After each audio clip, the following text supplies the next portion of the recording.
हा पडलेला धोंड्याला विधान परिषदच्या आमदारकी देऊन 24 वर्ष पक्षाने यांना एवढा मान सन्मान दिल्यानंतर पक्षासाठी काय काम तर शून्य काम.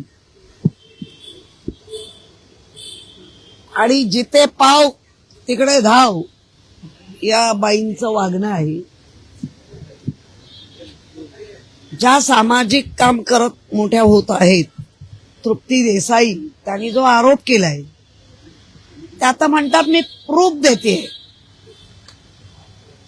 आणि ह्या आता दुसऱ्यांचे प्रूफ मागायला लागले. मुळामध्ये नीलम गोरे बऱ्याच कमेंट मध्ये आलंय नाव गोरे आणि काम मात्र काळे. इतक्या काळ्या हृदयाने भरलेली बाई कधीच, म्हणजे मी तर स्थापना आमच्या पक्षामध्ये 83 पासून काम करते. 90ला आम्हाला पदं मिळाली आणि त्याच्यानंतर या बाईचा झालेला शिरकाव, तेव्हापासून मी या बाईला बघते. पक्षाच्या कामासाठी सगळं शून्य. माझा प्रोटोकॉल, मला कसं, मला काय, ह्याच्या पलीकडे यांची धावण आहे. जिथे जिथे अत्याचार झाले त्या ठिकाणी आम्हीही गेलो होतो, पण त्या आमदार असल्यामुळे जास्त तिथे नावारूपाला आल्या. याच्यामध्ये धुळ्यामध्ये जो अत्याचार झाला तेव्हा आम्ही होतो बरोबर. पण नेहमीच सगळं बाजूला ठेवायचं आणि फक्त आणि फक्त स्वतःला कसं इम्पॉर्टंट मिळेल एवढंच बघण्याचं काम करतात.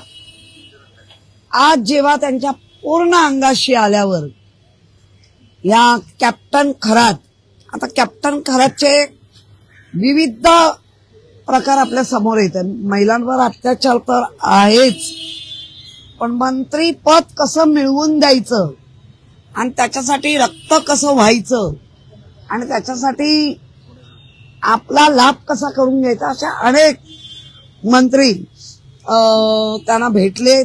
दीपक केसरकरांनी तर भांडात फोडलं 39 मंत्री. आता त्या 39 मधली ह्या असाव्या एक, म्हणजे आता परत प्रश्न आला 38 कोण. म्हणजे हे असे एकेकांची आता लाईन लागेल. आणि काय म्हणजे काय मिळवण्यासाठी तुम्ही काय काय करत होता. आत्ता पण आपण गेल्या आठवड्याचं जर पाहिलं तर ज्या पद्धतीने उद्धवजींवर बोलल्या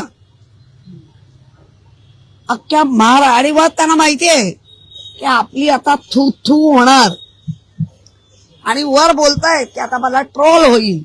खरं म्हणजे तुम्ही ट्रोल करण्याच्या पण लायकीच्या नाही, पण तुम्ही ज्या सभेमध्ये ज्यांच्यामुळे गेलात, विधानसभेने काय पाहिलं गेलं 2022 पासून, आधी तर पाहिलंच, पण इतकं खाली गेलेलं, त्याची गरिमा एवढी खाली नेलेला विधानसभा कधी कोणी पाहिली नव्हती.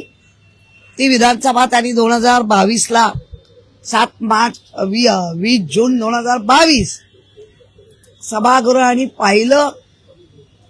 आणि मग एक एक एक एक उड्या पडत गेल्या, आणि त्या उड्यामध्ये ह्या बाईची उडी काय, तर आम्ही जात होतो, आम्हाला भेटत नव्हते. अहो मी ज्या वेळेला बंगल्यावर जायची, मग त्या मुख्यमंत्री बंगला असो ना का मातोश्री, आम्हाला कधी कधी सांगण्याची ही बाई हिंमत करायची, थांबा उद्धवजी जरा बिझी आहे. मग भेटत नव्हते तर तुला कसं कळलं बिझी आहे. हे मी कार्यकर्ती म्हणून सांगते. खोटारडी एक नंबर, आणि बुद्धी चातुर्य ते पण तू तुझ्यासाठीच वापरलंस, ते पण त्याचा उपयोग पक्षासाठी झालं नाही. श्रमदान तर तू कधी केलंच नाही.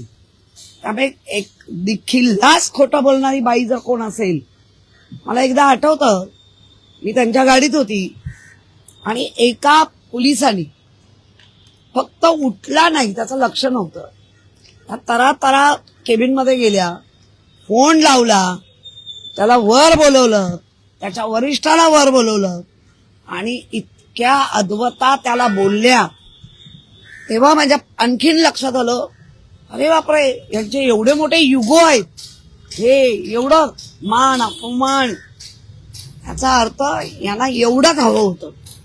आणि जेव्हा कळलं की आता हे उद्धवजींकडनं मिळत नाही, कदाचित मिळणार नाही, तशी उडी एकनाथ शिंदे. आणि भाषणात काय सांगतात, हो ना एकनाथ शिंदे. अरे वा, मग त्याच्यात प्रश्न पडला लोकांना, उंदीर कोण आणि मांजर कोण, साक्ष कोण कोणाची काढताय. त्यामुळे ह्या बाईवर बोलावं तेवढं कमी आहे. आता सामोरी जा आणि तुझे पुरावे बाहेर येत आहेत आणि ते दाखवतायत. आणि कॅप्टननी तुम्हाला चांगली कॅप्टनशिप दिली. आता तुम्ही कॅप्टनकडे जाऊन काय काय केलं ते कॅप्टनच सांगेल, बाबा आम्हाला काय माहिती.